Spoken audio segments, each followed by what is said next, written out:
This is the Slots and Sockets Podcast, episode number 75. I am one of your hosts, IRD Moose, and my partner in crime, my basement penguin. Basement Penguin. So from Yes. Attic Penguin to Basement Penguin. Is that an upgrade? I'm no longer in the attic. Well, I wasn't really in the attic, but I was on the, we'll say, top floor penguin. Attic And adjacent. now I'm at very bottom floor penguin. But the nice thing about this is that penguins like coolness, and the basement is cool. So it is much bigger down here, and eventually I'll have a lot more space. So this is the temporary location, and in the future, I'm going to be moving that way.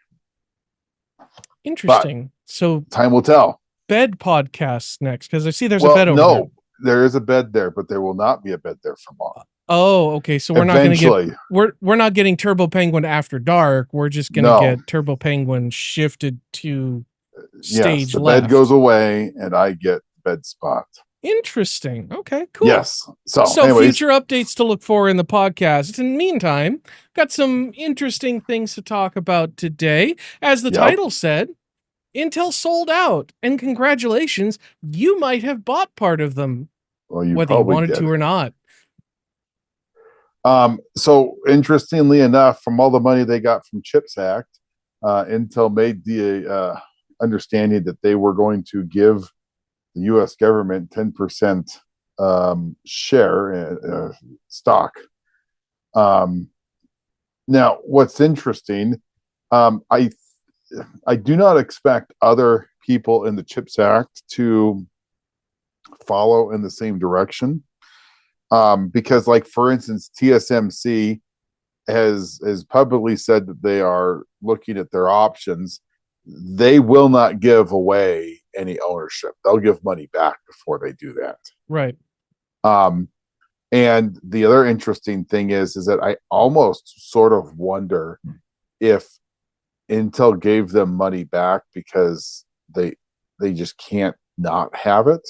Mm-hmm. And they'd already pre-spent money, but the only reason that they're not fulfilling the, I guess, requirements of CHIP Act is because I don't know if they can. I mean, we know that they've stopped their development and building in Ohio. They had another one in Arizona. They've stopped and basically, or maybe they haven't stopped, but they have stalled to the point where no work is getting done. Right. And I think those were the facilities that the majority of the CHIPS Act money went into. I believe the Arizona, Ohio was a new facility, so that was from the ground up. Mm-hmm. Arizona was if I remember correct, it was an expansion and extension of their current Arizona facility, but it was getting bigger, so they were adding more fab facility there. But you're right. The only thing that makes sense is that they needed the money to stay solvent because they couldn't afford to give money back. My guess is a chunk of it's already been spent, and the best way forward was to give the government some stock shares so that it didn't kind of hack anybody off. Well, we'll give you an equivalent amount of stock shares to what we were supposed to reimburse you. How's that sound? Which, I mean, if Intel does turn things around, that could be a reasonably good investment. But that's a big if, seeing what Intel's been up to lately. I mean, they've shut down their fabs. They have no real capability of selling their fab space in terms of their people doing work. I mean, that's the problem. I mean, that's the biggest issue.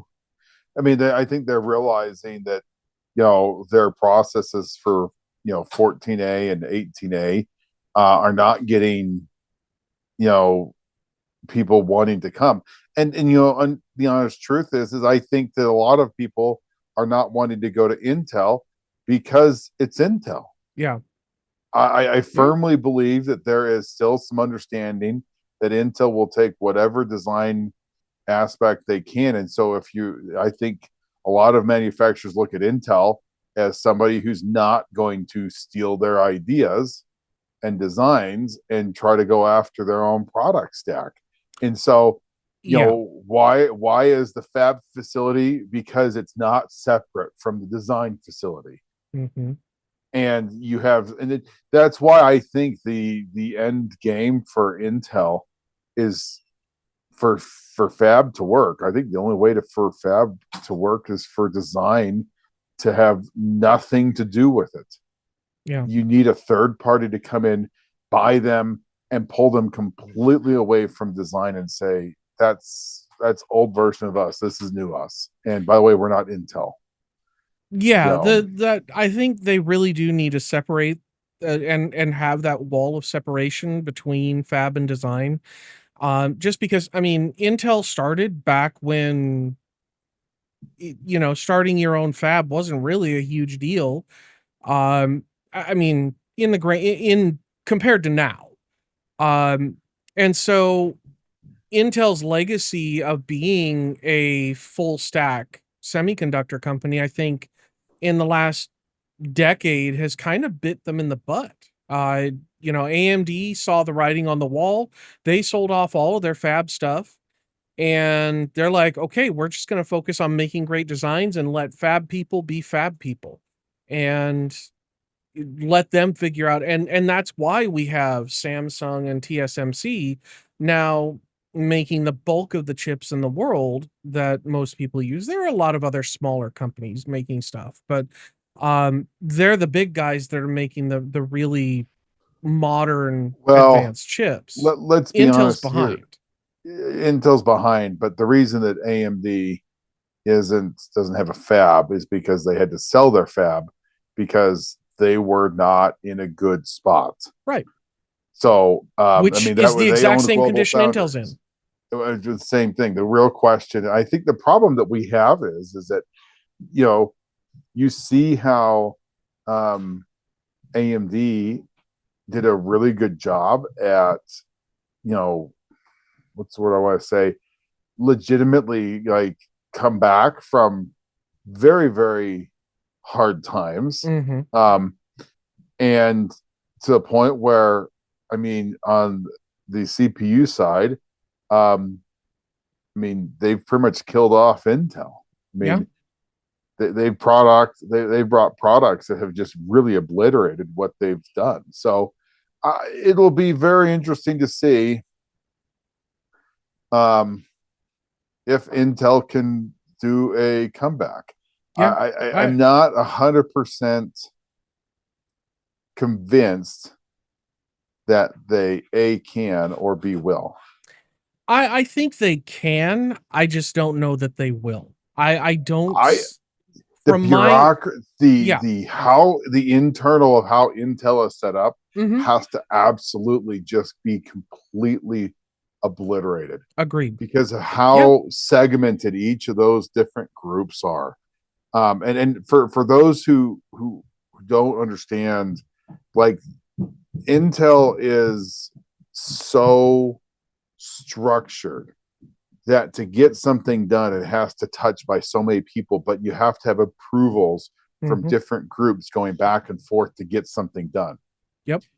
If you think in a normal business, if you said, hey, I've got this new designed widget, I've made this thing better than last version, that you sit there and say, this is great, I'm going to send it over to Fab to give us a test sample.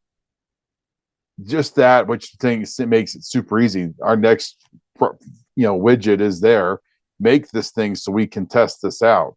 Mm-hmm.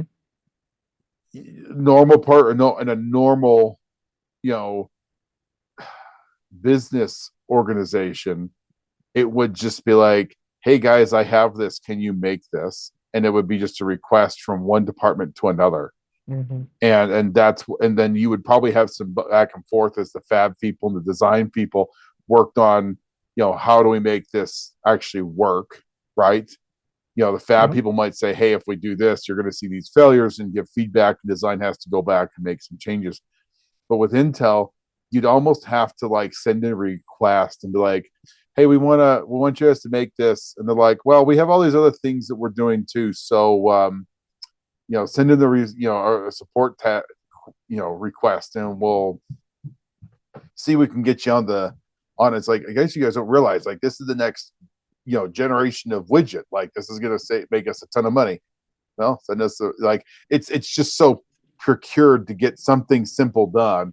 It's not as simple as, when can we fit you in? It's like, well, where's your support ticket? Where's your approval Yep. from your manager? And where's his manager's approval? And, oh, by the way, you have to have 70 these signatures and get it off, and then send it to Fab, and Fab is going to look at it and then say, well, and then you have 4 or 5 people, start going to him and Han and going back, when really you probably could just have a design Fab, manager, Yep.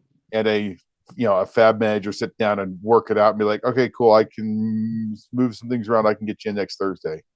And that's really the problem with how Intel operates. It's just, well, and very the worst corporate.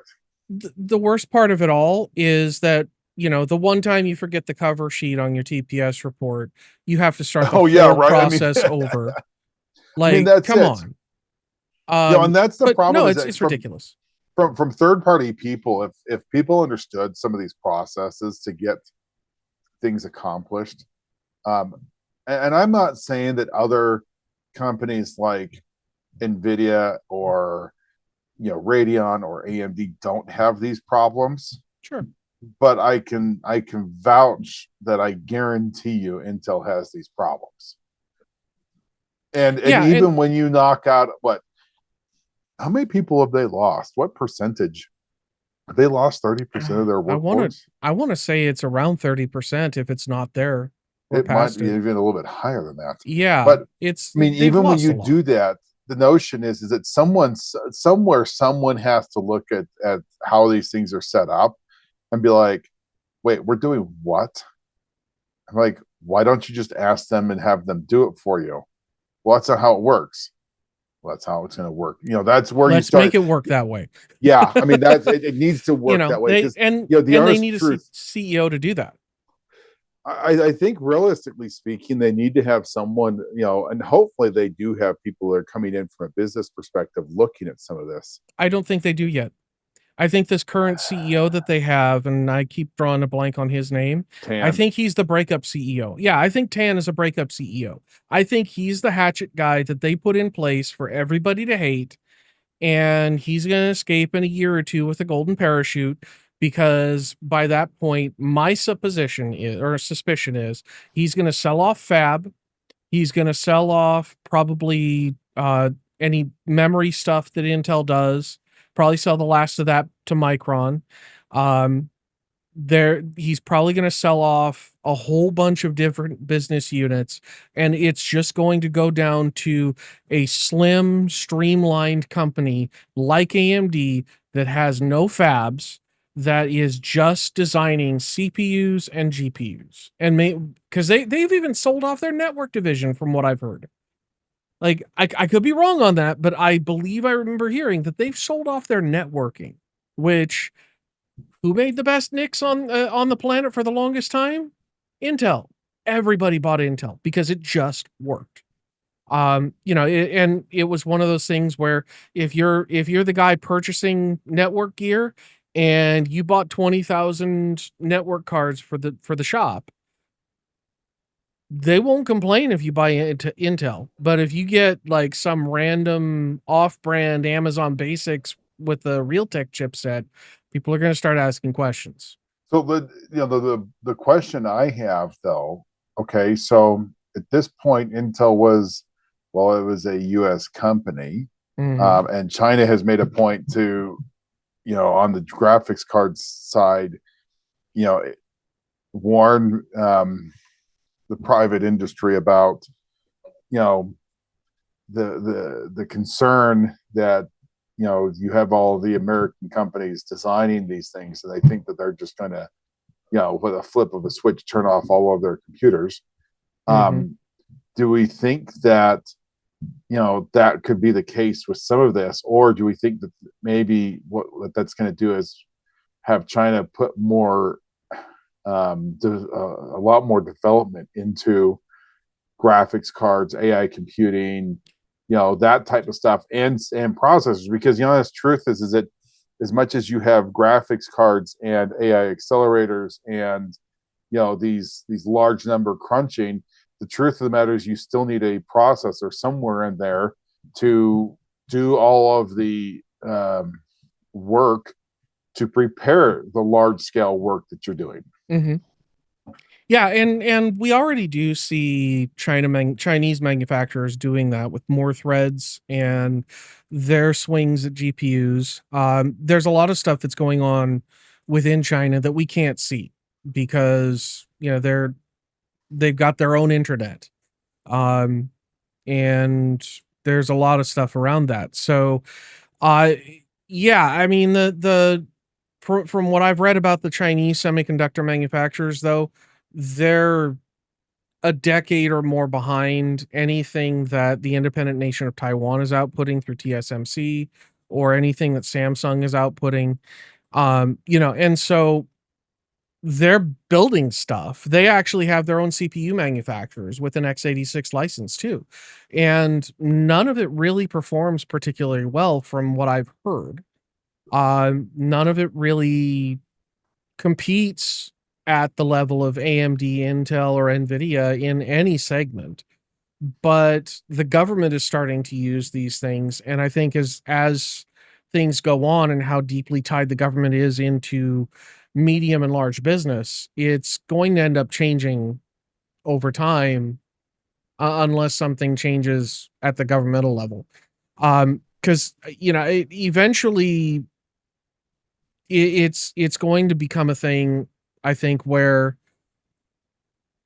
everything just shuts down as far as them accepting stuff from other parts of the world, whether it's the US or Taiwan or other countries. And the ability to sell stuff in there will just functionally dry up overnight,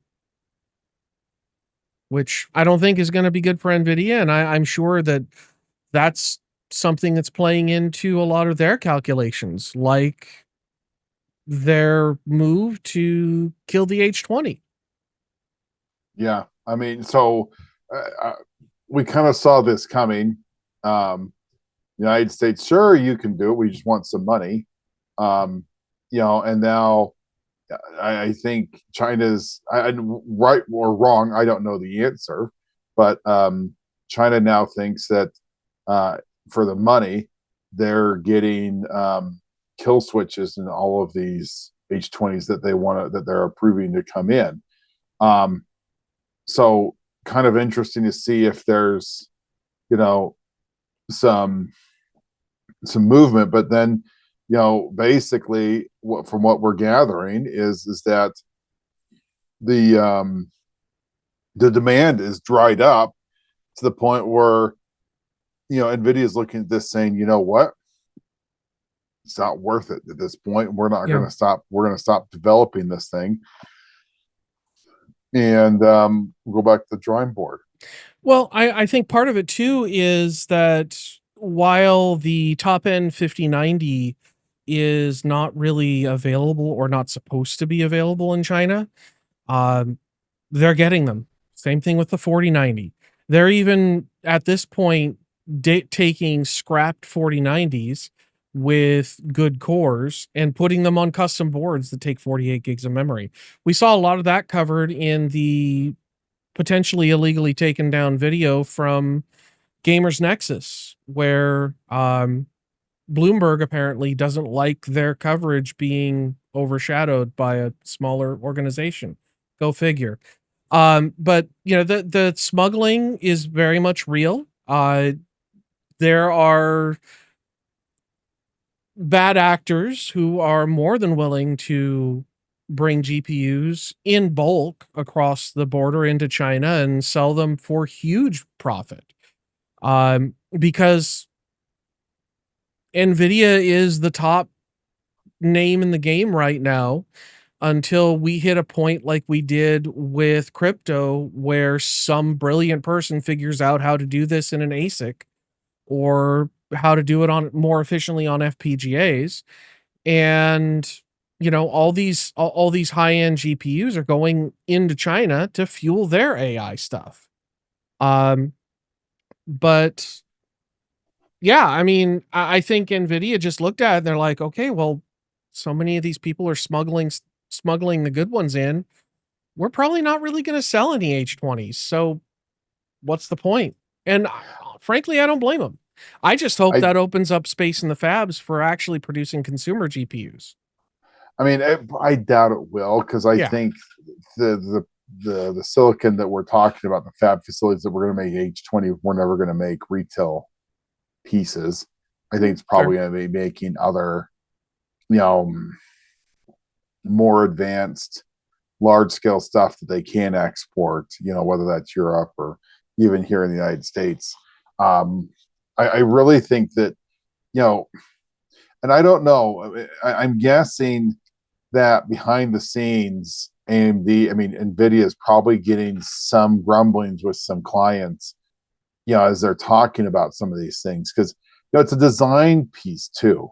Hmm. So you know, from a user perspective, the companies have a design and for what they want it to be able to accomplish, and if they have to go and say, well, this is what we can legally provide you, and this is the capability of such, um, then it comes to beg to say, well, if they're going to say, you know what, if that's all you can do, I'm just not going to order it. And I think behind the scenes, if you're looking at your customers saying, well, who's going to order what? And you start telling them what you can deliver. And I think that's that H20 is a cut down version of what was going to go there. Then they're saying, okay, so we're not going to get these big volume orders we thought we were. Hmm. You know, there's additional cost to making and designing and actually finishing this product. I do believe it's designed, but I think there's probably some fine pieces that need to be finished before they would, you know, actually make it into a real product. Um, Right. they probably have test platforms just to give people real numbers.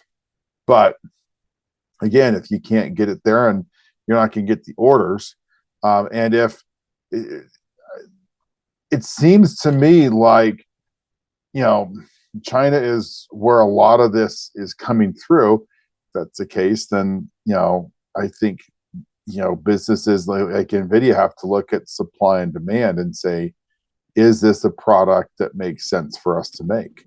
Yeah. Businesses can lose money. That's okay. They can make a product and recoup some of the design and manufacture costs without having to cover all of it. They typically don't do that, but it depends on what your goal is. If you're sitting there saying, you know, this works, I need to get market share out to people to use, start using and programming my devices, you might be willing to lose some money on that notion that you're going to get development on the software side, which maybe helps you out in the next 2 or 3 generations. So I don't know. It'll be very interesting to see how all that shakes out, because again, if China is saying that about Nvidia, then China also has to say that about Intel, and I'm assuming they would have to say the same thing about AMD. And so if you're not going to get Nvidia graphics cards, Intel graphics cards, or AMD graphics cards, what do you have left? More threads. That's it. That's really it. I mean, there may be other graphics or GPU companies out there or AI accelerator companies out there that we don't know about, but so far there's only one GPU provider that I know of that's in China. Um, and they do all of their work in China. So, you know, odds are they're not going to ship anything outside because, you know, it just doesn't really perform compared to even the low end stuff, at least last I heard. But, you know, they got to do what they got to do. And at the end of the day, it's just business. So, you know, Yep. is what it is. Um, what else do we have? Oh, 5090. Um, Yeah. really interestingly enough, 5090 is known to be very fast, but 5090 also has a problem where it tends to, Melt? due to wonderful design, Yes. burn itself up. And Asus, in their brilliance, has decided that the way to fix the 5090 is to use a BTF connector and a 12 volt high power connector, and basically give it more power. Now, I would be very interested to see how much power is coming from the BTF connector and how much is coming from the 12 volt high power. Now, You would want a good chunk of that coming from the BTF connector. yeah, if you cut that in half, you'd be fine. You'd be pulling 5080 draw out of the 12 volt. But that's the thing is, in my reading, it was, at least when I'd read it about it a while back, the plan was to pull all of the power through the BTF connector, and the normal 12 volt high power was there for just in case you didn't have a BTF board. But could be wrong on that. It's entirely possible. But I mean, that is one potential way to fix it. But why what's the point of getting a card that has a BTF connector on it, this proprietary connector, well, for now proprietary, um that requires a specific motherboard that there's only maybe one or two SKUs out right now, and then still use a 12 volt high power connector? Like, that makes zero sense to me. If you're going to spend all of that money and all of that lock in, all the power better be going through that connector, because I don't want to see wires on my card. I would prefer not to see wires on my GPU. Mm-hmm. If it just plugs in and it pulls power through a special slot on the card that hooks into the board, I'm all for it. Let's do that. But nobody else has adopted it. Number one. Number two, it's from Asus, so it's got that Asus price tag on it. I mean, And I like the idea. I like yeah, the zero wire concept on the motherboards. I do like all that. yeah, And even though it's kind of on the second or third iteration of it, I do think that um, I think it's good. And I think from that perspective, that Project Zero, I think we've seen some good things come from that. sure. I think we will continue to see something. I do think we've kind of got a more or less standard without necessarily having a standard. Yeah. Um, Well, so I mean, this is kind of how standards get made when you don't want to go through a formal standardization process. mhm. It's basically how a lot of this stuff came together to begin with, before anything got really finalized. I mean, for crying out loud, there was no standard when the IBM XT was made, and yet everybody stuck with that. And a lot of the stuff in our current PCs are holdovers from the XT. And the same thing with ATX. ATX wasn't really a standard until everybody's like, okay, yeah, we need to standardize this. Because there were several different manufacturers that were doing things differently, doing the same thing in different ways. Uh, so I think this could potentially become a good standard, and if it does handle all 800 watts for the BTF connector, that's great. That just means it's that much safer and far less likely to melt down. But if it I think it's allows a you to better pull, connector. I think well, it's a yeah, better connector, uh, period. no, I think the connector's fine. I think what they need is Two of them. better, yeah, two of them, Then and this is an sense example. resistors. I mean, this is an example of them saying, "How do we get more power to it?" This is the way to do it. Now, think about Yeah. this. You had people who were legitimately pulling 800-900 watts on an unlocked card with an unlocked extreme BIOS. Mm-hmm. Okay, think if you had the ability to have BTF, which is capable of doing a 5090 by itself, and a 12 volt high power, Right. where you could legitimately provide that much more power. I think it might be eye opening for people to realize that the reason that you're not getting the overclocking you do as prior generations is because, well, it's very clear. Nvidia doesn't want you to do it, Yep. so they're going to put in pieces that are going to stop people from being able to do it. And the way to do that is to sit there and say, well, it's an 800, it's a 600 watt power cable. It catches on fire if you use more, so don't do more. And Jay's 2 cents was pulling what 1100 watts through his. So Yeah, yeah, that worked well. yeah. I mean, so I don't know. It'll be interesting to see. I'm interested to see some of the um, reviews from an overclocking perspective, from a base card perspective. Like, how much faster is it base card Yeah, over, the Strix, let alone Prime or some of the other like lower or mid tier cards?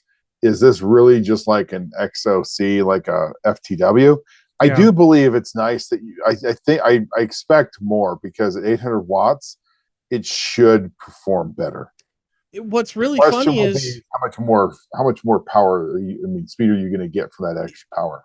yeah, and what I find really interesting here is instead of doing what they did on the Astral, which had a separate water cooler, they're doing a chunky air cooler, Hmm. which, you know, I think it's okay, like smart. if I you can think it's if you can move absolutely that. smart.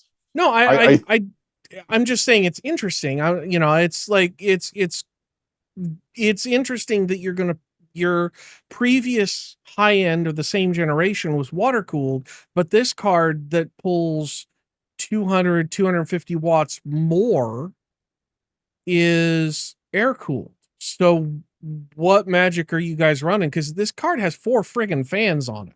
It's got 3 in the front and then one in the in the back, back pull it, doing a push push pull. pull. Yeah. And so, I mean, visually, it's an interesting design. It looks like a very interesting design.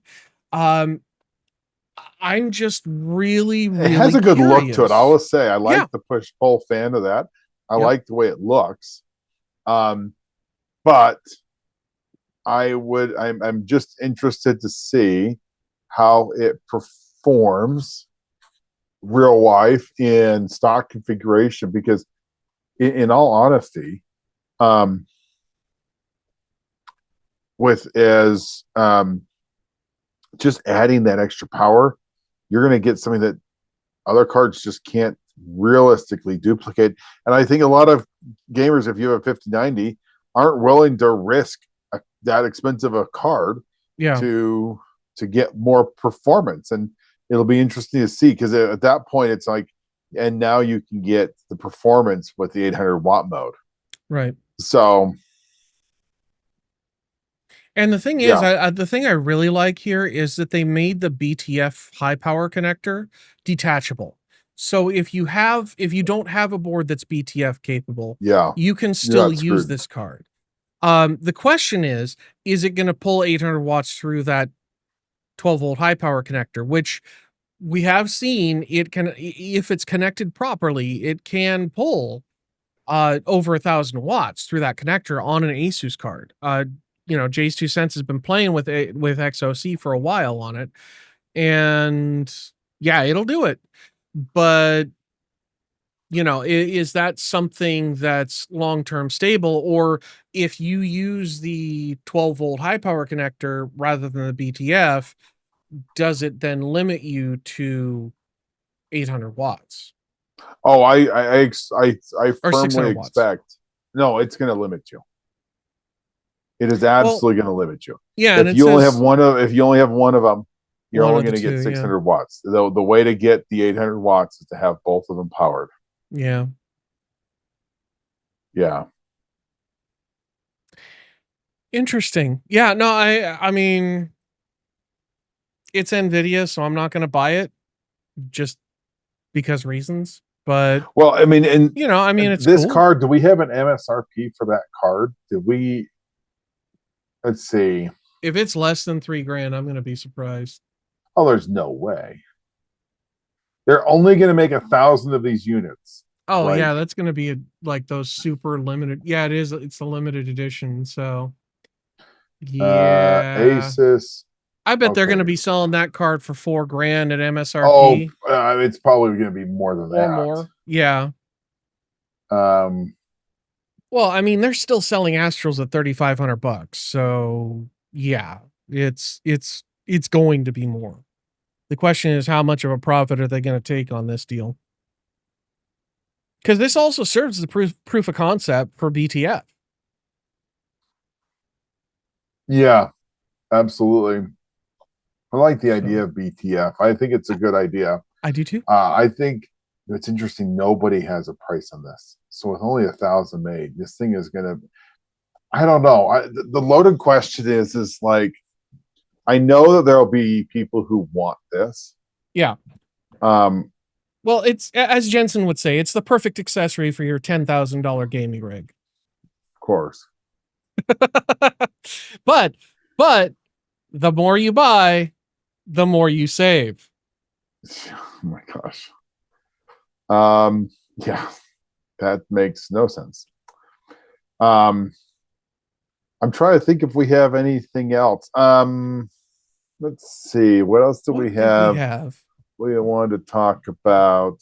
Oh, there is a leak, and I don't. We're so far away. I'm just gonna throw this out there because I Yep. think it's way far out there. Okay, right now we're on Zen 5. Okay, we know Zen 6 is coming, and it's going to be on the AM5 platform. There's some rumors, and I think people were expecting. We were expecting Zen 4 and 5 and 6 Mm-hmm. on AM5. That's what AMD committed to. And there was questions in their time frame that possibly that we could see how Zen 7 on an AM5 platform. Yeah. Um, and there's some more talk that would be. I think that AMD is looking at that and saying, could we? Because the thing is that with the current chipset setup, it would have to still be DDR6. Mm-hmm. Okay. You wouldn't get a memory standard update without pinning out. Let me rephrase that. It would be very expensive to try to do that unless you wanted to have a separate North bridge just for your memory controller. I don't think AMD would do that. Yeah, you'd have to have some kind of way to change the pinning from the But CPU to the to the memory, with and I CU don't think they'd want to do DIMMs, that. I think with CU DIMMs we could see it. Yeah, I think CU Um, DIMMs is something we might see in Zen 6. Certainly not in Zen 5 because that's already out. But I think we'll see that with Zen 6 and Zen 7 will probably go the same way if it's AM5. If it's exclusively AM5. Now, if they do a split generation where they say, "Hey, you're on AM5, you can have a Zen 7, but if you really want the good Zen 7, you go with AM6." I don't think they would do that. They haven't I done don't that in think the that makes past. sense. Yeah, That I don't doesn't think it make makes any sense. sense. So it'll be interesting to see. We're so far off. I hope, because the honest truth is, someone who has an AM5 platform, obviously the upgrade ability to go to AM, to two more generations beyond is super Mhm. helpful. And with what we're expecting to see from Zen 6, I think we're all going to be very happy with that. So the follow-up question is, you know, what I think that they may end up having to go to a different socket when it's all said and done. I think that these rumors are them saying, well, could we? I think they could. I think the problem, though, that you're going to get is that, think about this. If Zen 6 is going to be a 7 gigahertz, 8, 16, 32 core, configuration, that is going to be a very, very good gaming processor. And the follow-up piece is like, okay, so now you have to beat that. Um, and I don't know from a bottleneck perspective where that puts them if it's forcing them to do a socket change to get more speed, because I'm starting to wonder if they're going to run into bandwidth issues. The question I think will Yeah. be probably how well the DDR controller, the memory controller in on Zen 6 is. If Zen 6 memory controller is very good, Mm-hmm. um, and it's very fast, and we start seeing them using really like you start seeing more gains by having higher clocked RAM, then I could easily see them saying, "Hey, look, let's push this thing and see how much faster we can get." And maybe the AM7, the Zen 7 is the ones where you can actually support CU DIMMs. Mm-hmm. But Maybe. maybe, who I knows? We'll see. mean, I have a feeling they're probably going to try and push to do CU DIMMs in Zen 6 because that's the one thing that Intel has over them right now. And granted, it's not a very big thing, but I think one of the benefits of having CU DIMMs also is having just more memory um, over what you can do with normal DDR5. And of course, DDR5 enables huge memory footprints as it is. So, you know, that's cool. And then we also have the possibility of seeing boards starting to come out with CAM as well, specifically CAM 2. We And, talked about this you know, like it, we've been talking about this. I feel like for like a year and a half. yeah, It's a really good idea. I think the question on Cam um, is, are we actually going to see it? I think we Um, eventually will because, especially when you start looking at these back to front boards, um, you know, having BTF reduces the restriction in airflow, and having the memory laid out flat against the board, or relatively flat against the board, is another reduction in airflow restrictions. So that means you can potentially have better airflow over your components, and run things a little bit cooler and quieter. So I have a feeling we're going to see that coming, and it also simplifies packaging a lot on the memory side, because you don't necessarily have to have the sticks and all that, and it's just it looks like a really solid design that I legitimately can't wait to see come into place. And then there's also talk of other changes on internal cabling as well, like moving to USB-C style cables for everything. Just replace SATA with USB-C. Basically all of your internal data cables that hook up things that don't go directly in a PCI Express slot could potentially hook up with a USB-C cable, which is basically what Corsair's IQ Link is. It's effectively USB-C to each of your fans, and then you just daisy chain stuff. USB C, because of how much power you can have and how much data can go back and forth. It's a really versatile connector. Yeah. So it can do some really, really cool stuff. And because it's unique, it's small, it's compact. And from a technical perspective, you can pull, look, you can do what, 250 watts on a USB C cable. Yeah. Uh, as It's long getting as crazy. you think about just the fans, you could have so many fans you wouldn't know what to do with. Yeah, Um, exactly. at 250 watts. So it'll be interesting to see. Like you think about the headers on your motherboard. Think if you got rid of the, power connector, the reset switch connector, and all of that, and replaced it with one USB C. Right. And that did your power button, your reset button, and your front case USB ports, all off of one cable. All off one cable. Yeah. And you would still have the ability to split that off and power like a A laptop. display. Does not like put a display on the front of your case Yeah. and have system information that you stream out to it. Well, my board already has that. There's my MSI X870E Godlike, or I think it's the Godlike. I forget which one it is. Um, that has the no, it's the Aura Sport. I didn't go with MSI.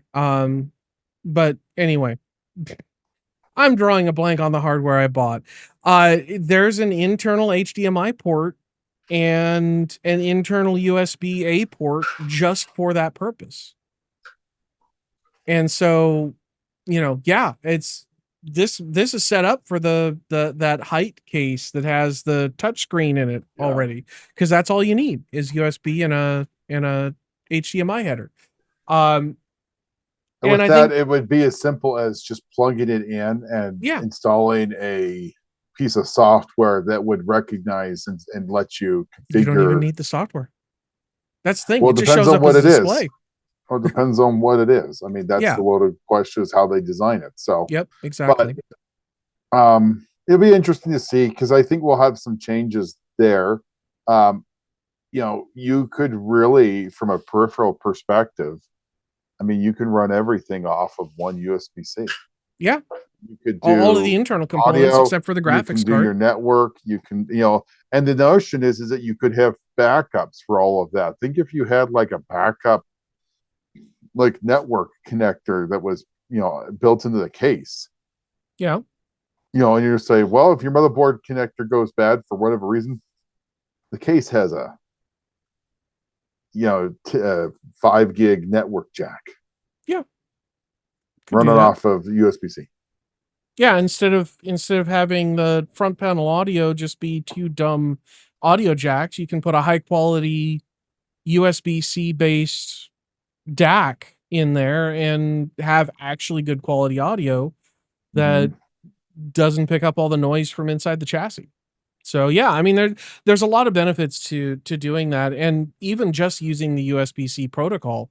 Now the stuff I'd heard wasn't using USB-C; it was just using the connector and the wires to feed power and data for other stuff like SATA and for, um, well, there was some USB stuff, but basically the idea being just replace all those stupid headers with USB-C, make it easy.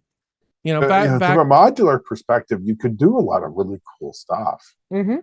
I mean, from a Especially with case daisy perspective, chaining.